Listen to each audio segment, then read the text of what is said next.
Okay guys, so we are up to chapter 6, section 3, corporate bonds. This is the most difficult, longest part. Again, it's a bond, we say long-term bond issued by corporations. A bond will have a lot of characteristics. How do we characterize bonds? Number one is bond indenture.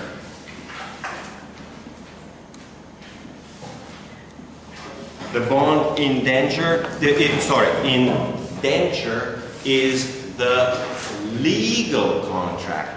For you, page 169 on the textbook, 169, is the legal contract that specifies the rights and obligations of the issuer and of the investor. In general, contract specifies rights and obligations. So, when they give me an employment contract here, they specify clearly the rights of the employee, the obligations of the employee, the rights of the employer, the obligations of the employer. Obligations like to provide markers, right? These are the simple things that they gotta do. To provide air conditioning, so if there is, for example, electricity, right? So, this is what the indenture does. And an indenture or any contract will have certain clauses that are called covenants. Covenants.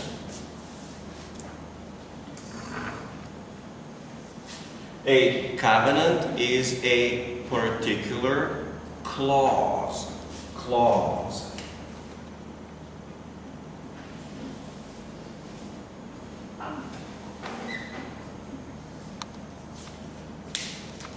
In a contract that specifies or regulates or arranges a particular problem, a particular issue, or a particular case, or particular circumstance. What if there is a revolution?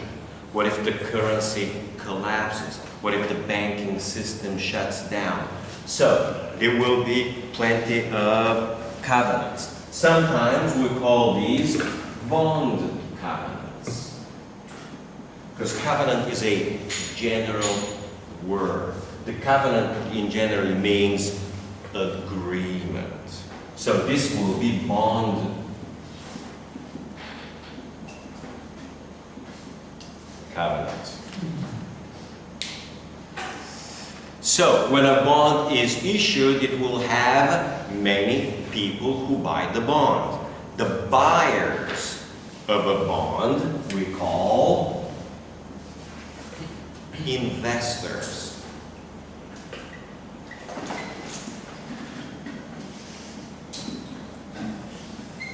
Okay, and because there will be thousands and thousands of different investors, there has to be somebody who works on behalf of the investors and who will take care of the investors, who will protect the interest of the investors.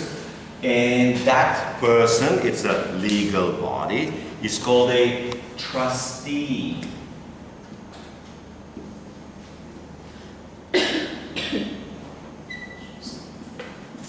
Trustee is a person or a financial institution or a department in a financial or other, let's say, legal institution, law firm, that will protect, that will act on behalf of investors and will protect their interests. it will act as a bondholder, representative. Now, when we say investors, we also use the word bondholder. There's one word, bondholder.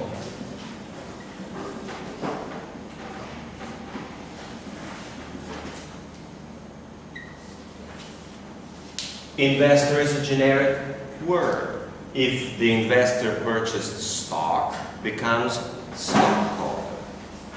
Okay? So, bondholder, trustee is a representative of the bondholder. The trustee has a special function. The function is called of a monitor. A monitor is someone who observes and records behavior and maybe irregularities. In other words, the monitor is watching out for problems, or the opposite, that there are no problems.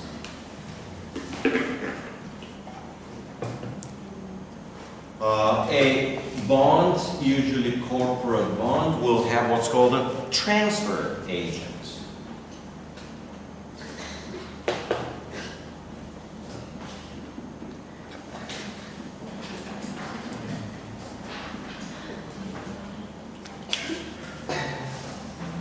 Transfer agent is, again, a person, usually a department in a bank or financial institution, which keeps record of the owners of the bond, means keeps record of the bondholders. Okay, so transfer agent's job is when there is a purchase or sale to remove the seller from the list of bondholders and to add the buyer. Literally, you scratch the one person and you add another person to the list. That's how it was done.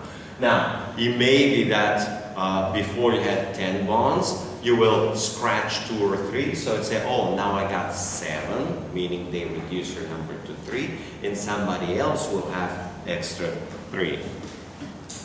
So, the monitor transfer will do a number of things. Part of the monitor will be that it informs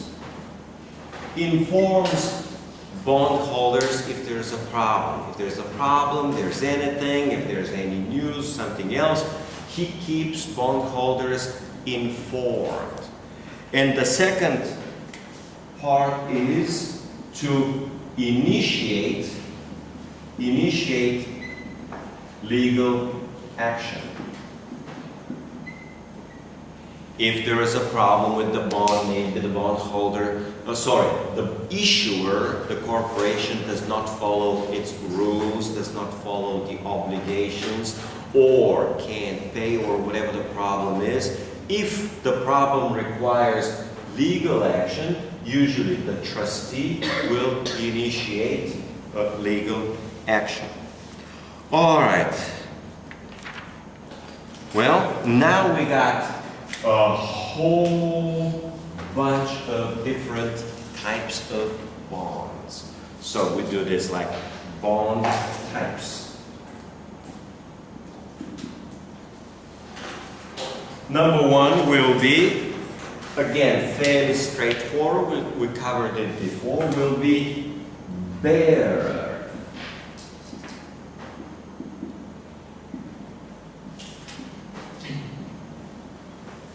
Bearer bonds will be bonds with a certificate payable to the bearer, whoever has it in their pockets, whoever has it.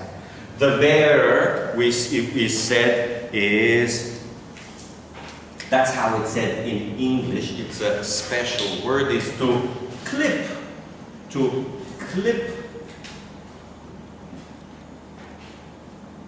coupons. So, clipping is associated with, if you have hair, clip the hair. Clipping is, you take a piece of paper and then just cut. Usually the bond will be a nice piece of paper like this. The coupons will be here on the right. Coupon 1, coupon 2, coupon 3. If it's a 5-year bond, it's going to have 10 coupons. You cut. You take the coupon, you present it to the bank, and you will get a payment. So that will be a bearer bond. The alternative will be registered bond.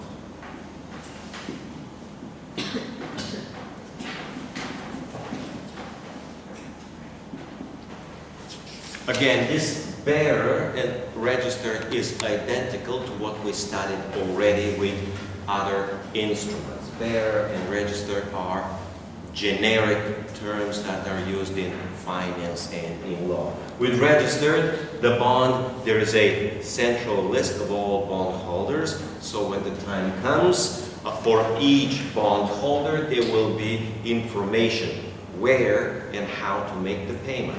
So they'll just make a transfer. They'll wire the money to the bank or wherever you have it. Okay. Next one will be number 2. Term bonds. Now I'm moving into page 171. You'll see a whole bunch of different types of bonds. A term bond.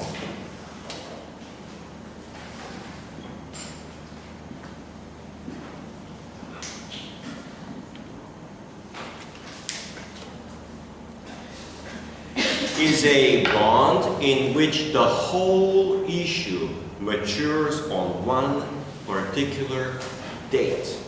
So if you have a 10 million bond issue, okay, on the date of maturity, the corporation must come with 10 million in cash and pay back the issue.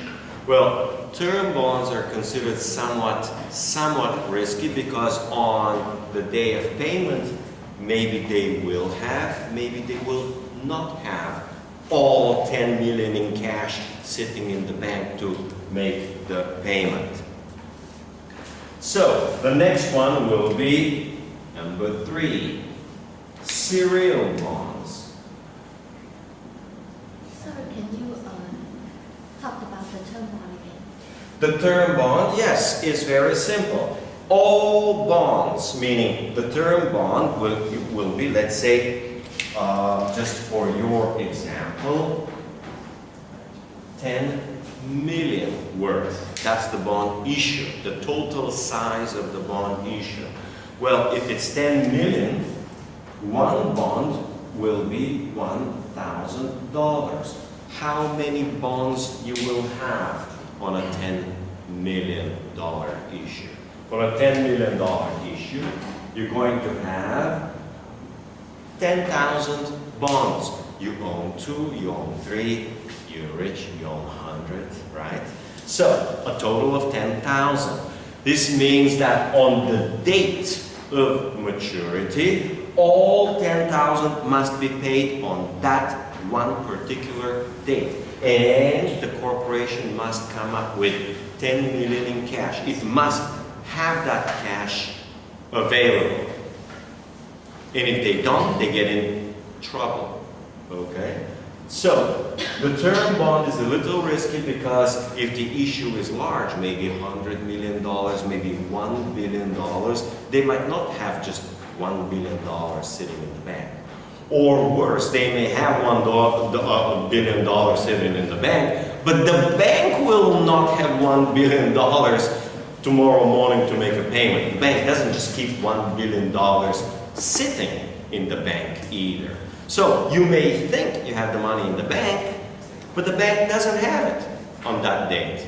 Okay? So these, especially if they're large amounts, could present a problem. So you may have instead a serial bond. Sometimes it's called serial, okay? And it matures on a series of dates, okay? So, for example, today is 2016, and it will mature on 2025, 2026, 2027, and so on. And here in 2025 will mature 2 million on. Here, 2 million on. Here, 2 million on. So they're going to have 5 different dates, usually years, but 5 different dates. And in each, you're going to have 2 million maturing. Well, if it's a company, it's a lot easier to come up 5 times with 2 million as opposed to 1 time with 10 million. Well, think if the bond issue is $1 billion. It's a lot more difficult to come up with 1 billion payment. But you may spread it as 10 payments, and each payment will be, let's say, 100 million, 100 million, 100 million. That's a lot easier. So this is all about spreading a large number of payments.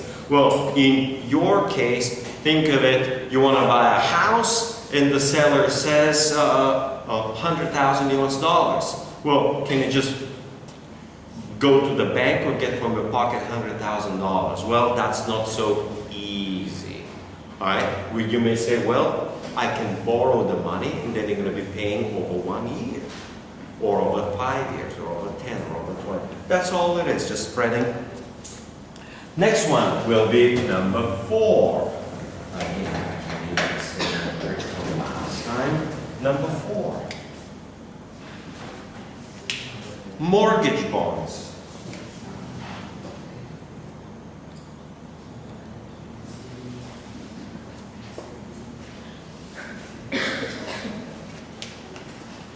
Let's see with mortgage bonds. Here, when they say mortgage bonds, it's a little trickier.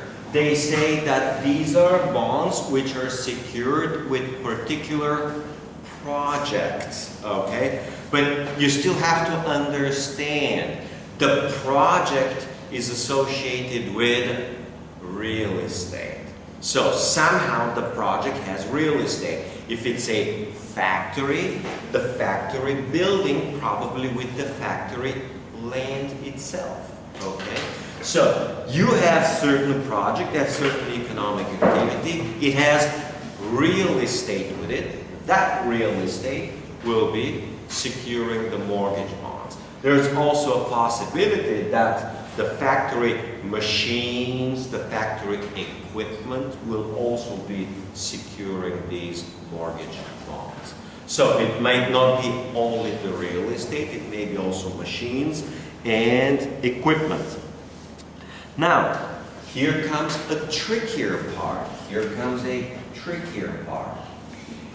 If it is secured with machines and equipment, and here's the trick, but no real estate, it's not anymore a mortgage bond. It's got a new name. It's called Equipment Trust Certificate.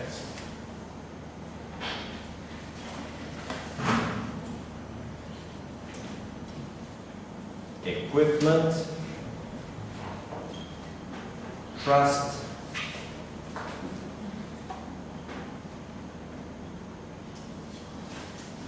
Certificate.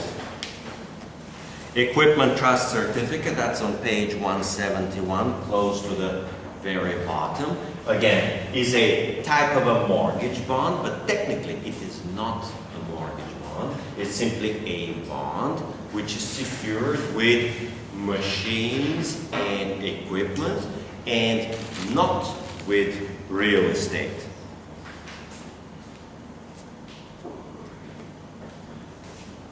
Mortgage bonds are considered to be secured by real estate, machines, and equipment. And if they're considered to be secured, they're considered to be lower risk. In general, secured bonds are considered to be lower risk than unsecured bonds. And lower risk will usually imply lower return, as in lower interest rates. Let's see what's next one.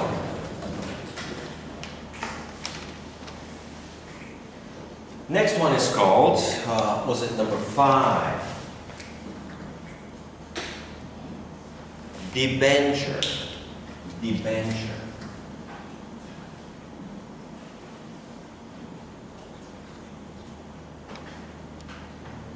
Now, this is confusing again because debenture sounds like indenture, and they are completely unrelated. Indenture is a contract, okay, between two people or two parties. Debenture is simply unsecured bonds. It's a generic term for unsecured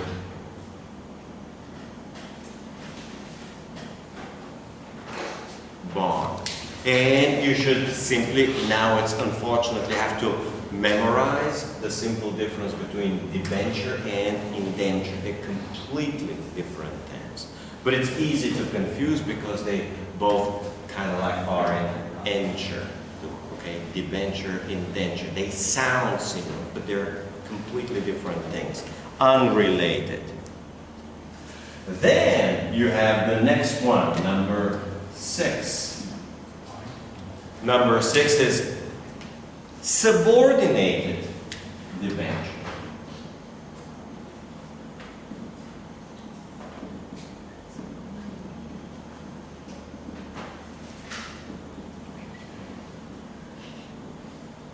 Now, we need to take here another brand new explanation. Debt can be considered senior. Senior.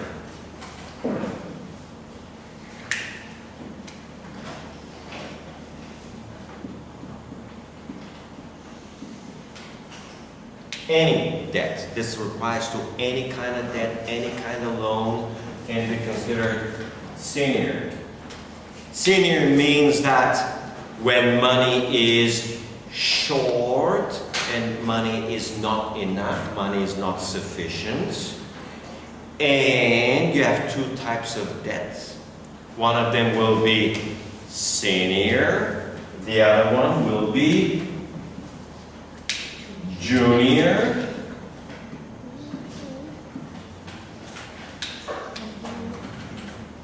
And today, right, you're the senior, we call it creditor, right? And you're unfortunately the junior creditor. And I gotta pay both 1,000 each today, but I don't have 2,000. I have only 1,300. In that case, you, the senior, get the full amount of money, and you get whatever is left. So you will get your 1,000 in full, and you will get only 300, or whatever I have available. So senior debt gets paid first, and junior gets paid after the senior. So senior is always, we say, serviced first, to service your debt. Serviced. So senior gets paid first, in full, and only then junior debt is paid. Okay. And on top of that, you may have another type. We've already discussed it. It's secured.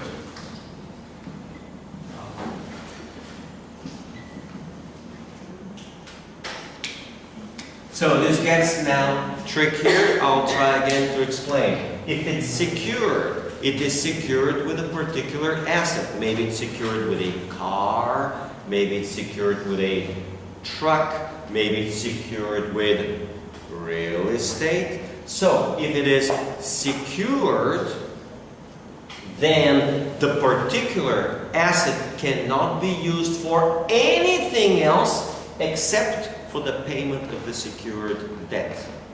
So the asset will be sold, and if the money is enough, it will pay the secured debt. And after the secured debt is paid, then will get paid the senior debt. Okay?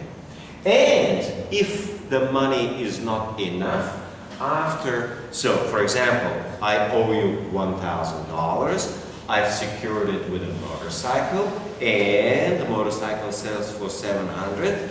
I'm paying you the $700. The other $300, you become unsecured. And unsecured will be between senior and junior. Okay? So the 700 gets paid, the other 300 you'll have to wait like everybody else. So secured means you sell the asset and you use the money, we call it use the proceeds, to pay the secured debt. If there is left over, you take care of senior debt. If there's not money left over, then the secured will have to wait like everybody else. And now we get to the subordinated. Subordinated has, in this particular case, meaning of junior. Subordinated in this particular case means below unsecured. Below unsecured. So first we'll get paid the secured, then we'll get paid the senior, then we'll get paid the unsecured. We can add this here as unsecured.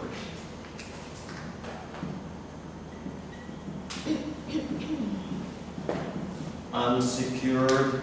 Basically, subordinated has, in general, the meaning after all other credits are paid, if there is any money left, the subordinated debt will get paid. Okay? And from here, it's going to become subordinated bond. Subordinated bond.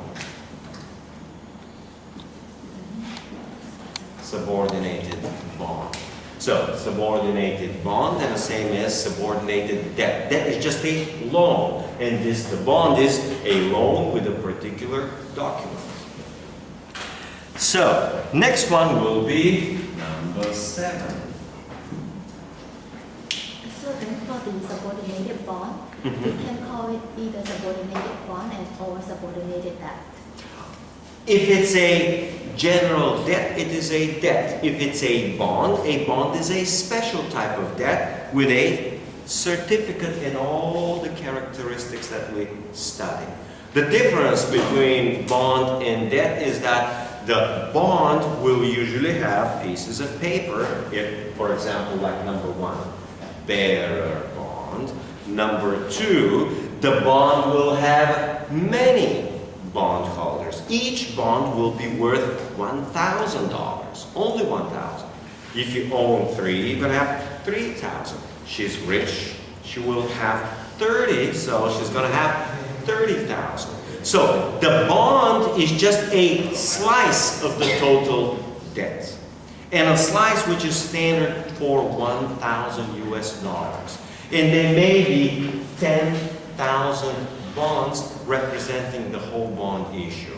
With a debt, usually there's only one creditor, and that's usually a bank, a commercial bank. Could be some other financial. So the debt is usually held by 1, 2, or 3 financial institutions.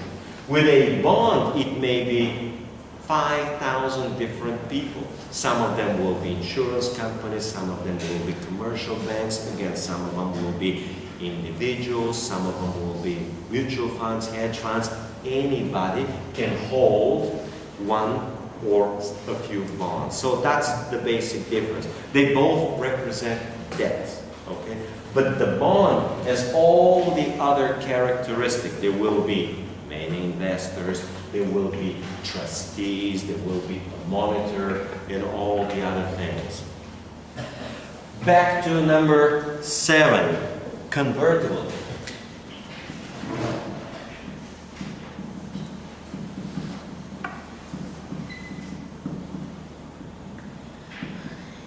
A convertible bond is a bond that may be converted to, we say, exchanged for another security of the issuer. Now, that's the correct, precise definition. Is a bond that can be exchanged for another security of the issuer. Now, there's a special case. The most common of all will be that it's convertible to stock. So, it may be convertible to any other security, but 90 or 99% of the time, it's convertible to stock. And you will have, if it's stock, because that's what's most common in the real world, you'll have a conversion ratio.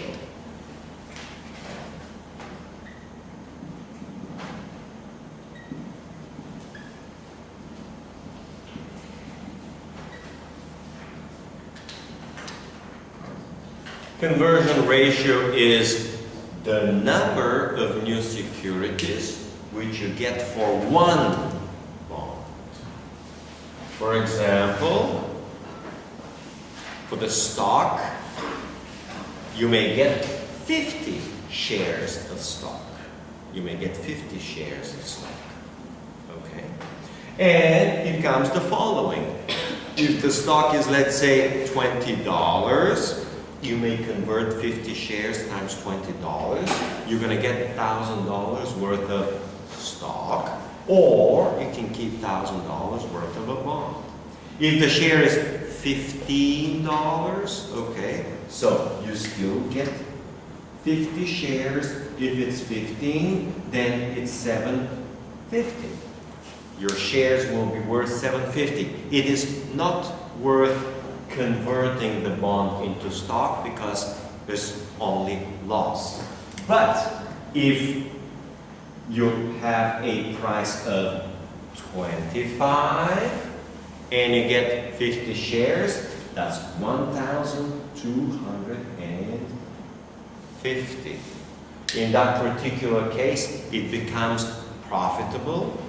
We say in finance you have a gain. Here you have a loss of 250, and here you have a gain. So you gain by converting the bond into the stocks, into the 50 shares of stock. So if there is a gain, you have two options. You have the option to hold the bond and convert at a later time, and you still try to keep the gain. Or you can convert now and you can pocket the gain now. Okay? It's a whole different subject of when is the best time to convert a bond. We don't even bother with this. This is very advanced. It's part of securities and options. Now you just need to understand what is a convertible bond and what is a conversion ratio. Okay? Next is a number 8, stock warrant.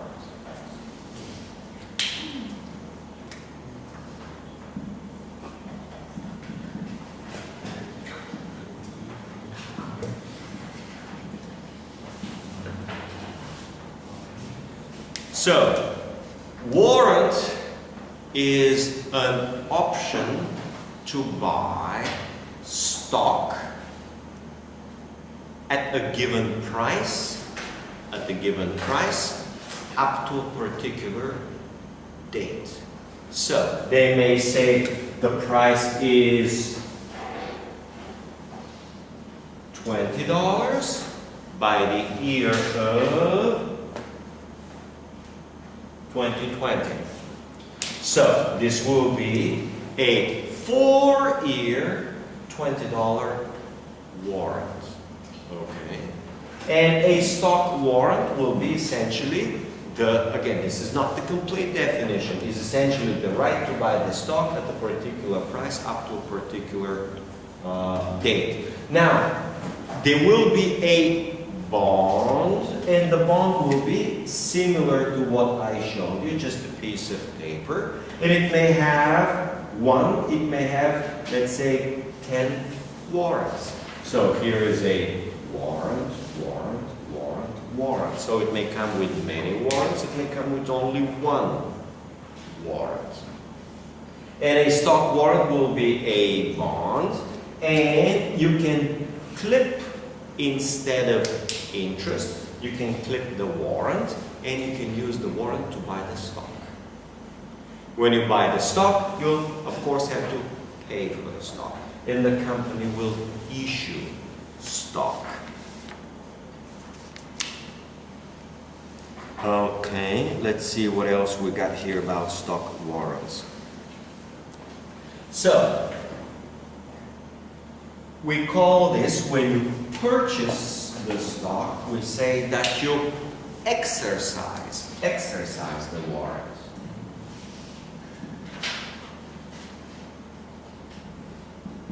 To exercise the warrant means to use it, the warrant, in order to purchase the stock. And in finance, it's amazingly simple with warrants. If the price of the stock is above the warrant, let's say the price is 23, you will exercise the warrant at 20 and then sell the stock at 23 and pocket the difference of 3. If the stock price is 15, obviously you can go on the market and buy for 15 as opposed to exercising the warrant and pay 20. There's no point in paying 20 when the market is 15. If you want to buy the stock, you buy it at 15. So you exercise when the price of the stock is above the warrant price. And if it's below, you don't exercise. The opposite is that here's another important word in finance, it expires. To expire means to die. To expire for a warrant means to reach the end of the period and to lose validity. So after 2020, maybe January 1, if the warrant expires, means you can no longer use it. It's no longer valid. So if the price of the stock rises above, it will be exercised. If it never rises above, you let the warrant expire. So it becomes, we call this an option. It's a call option. Did you study before options? Yes. In derivatives? So the warrant becomes a call option. Well, we'll study it again in a couple of weeks, maybe after the midterm. All right. Let's see what else we got over here. So, callable bond, number 9.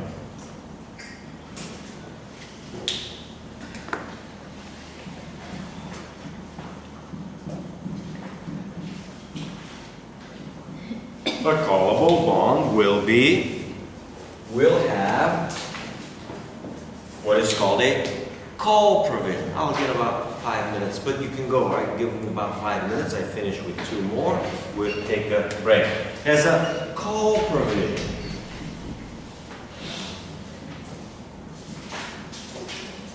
And a call provision means that the issuer can buy back the bond within a certain period at a particular price.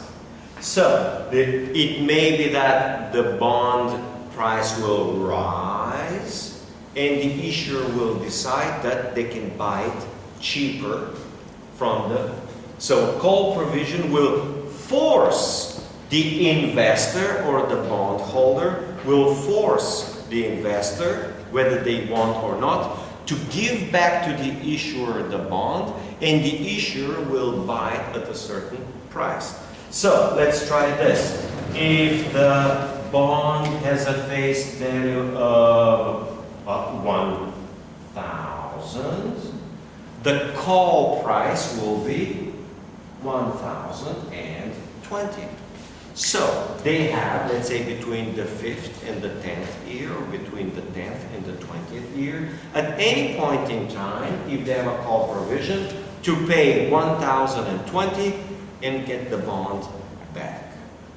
It may be profitable under certain circumstances. The most common case is when interest rates fall. So before you're paying for the bond 8% interest, now interest rates fall to 4%. It makes sense for you to buy back the bond and issue a brand new bond at 4%. So instead of paying 8% for so many years, now you're going to be paying 4%. Usually, we call this refinancing.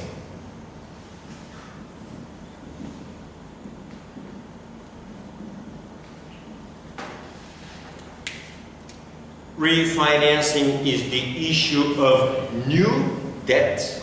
It could be credit, it could be a bond, the issue of new debt used to pay back an old debt. So you borrow money to pay back your debt. And refinancing makes sense when interest rates fall significantly because you borrow the new money at a lot lower interest rates. This from 1,000 is the face value, and this is called the call price. You have a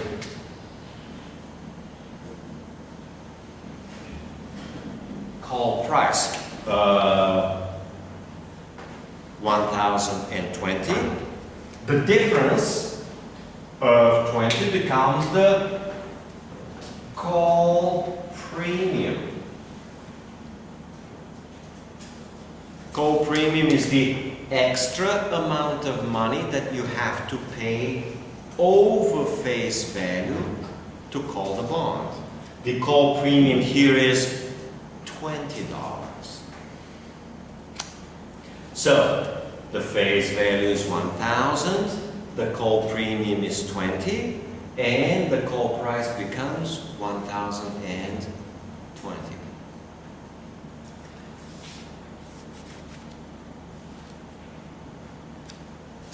Call premium, the definition is the difference between call price and face value.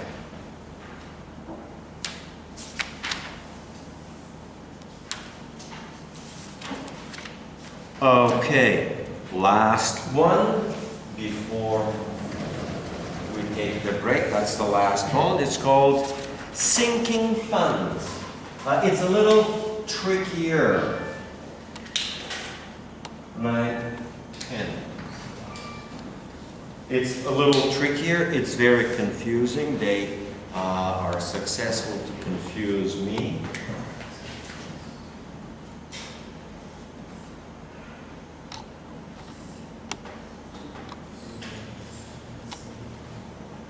Sinking fund is amount of money used to pay down a bond and needs a lot of explanation. A different way of saying it is that sinking, there is what's called a sinking fund provision.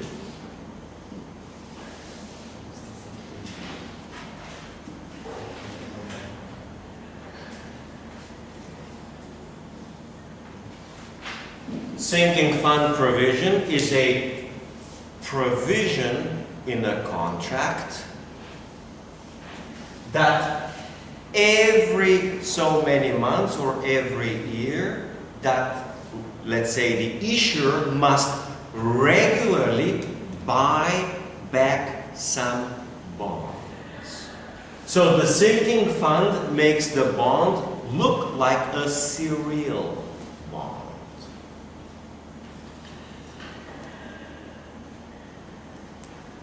So, sinking fund, for example, means the following. The total debt is 10 million. And for the, let's say, between year 5 and year 10, there's annual sinking fund of $1 million. So in year 5, the borrower, meaning the issuer, must pay or will pay to the trustee $1 million. And the trustee will choose 10% of bondholders and pay back their money. The next year, they'll do the same. In the year after that, they'll do the same. Essentially, in this particular case, what I gave you a simple example is, after year 5, you got to pay back, or same as buy back, 10%. And after year 6, you buy back 10%. And after year 7, 10%, 10%, 10%. So these are already 50. And the last one will be 50%. So the whole idea is the same as with serial bonds. Instead of having a huge payment at the very end, and for example, you got to make a payment of 10 million, but you got only 3 or 5, and you get in trouble, you already paid quite a bit of it, and at the very end, it's not a big amount left. Spreading the payments is considered to be less risky. Or you've already made 3 payments before you get in trouble. Well, it's better to get in trouble with a 7 million in debt as opposed to 10 million in debt. So somehow the sinking fund is generally thought to be lower risk. And the sinking fund provision will be, the debt will be considered lower risk and lower return. Okay, and that's good enough for the types of bonds and for a break. Yes?